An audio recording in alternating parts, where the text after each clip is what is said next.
We've created dedicated sessions for each of the planning techniques.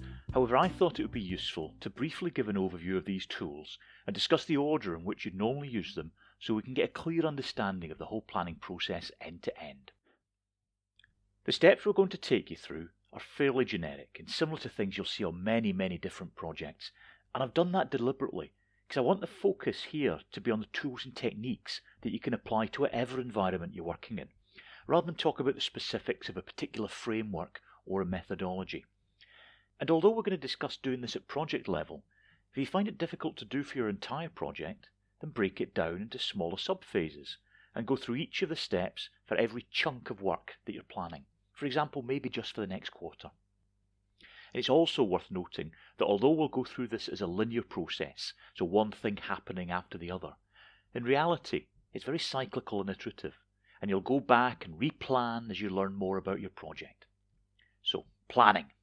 Well, firstly, we need to create something called a work breakdown structure, which gives us all of the different tasks and activities we need to do to complete our work. Then we'll begin to consider duration, so how long things will take to complete.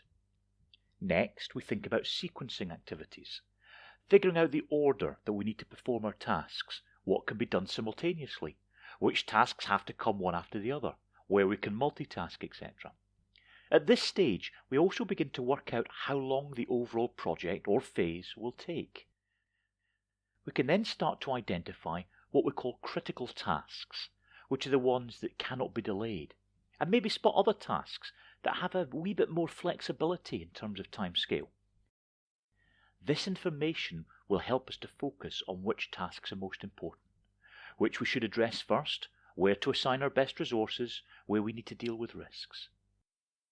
It's only after we've done all of this that we get to the fabled Gantt chart. Now, the Gantt chart is basically just a timeline for a project, what we're doing on different days, and I expect that many of you will have encountered these already. However, I would recommend caution, because although Gantt charts look great and are a popular way of displaying project data, they're only as good as the information you put into them. Put in rubbish, it'll display rubbish. Admittedly, it'll be beautifully formatted by the computer, but it's still going to be rubbish. Gantt chart creation is actually really easy. In fact, it's a mechanical process, as long as you follow all of the other steps that I'm giving you. Once we have the Gantt chart, we can figure out what tasks we're doing on which days, which people, materials, equipment, facilities, so which resources are needed and when. And we can calculate a project budget if required.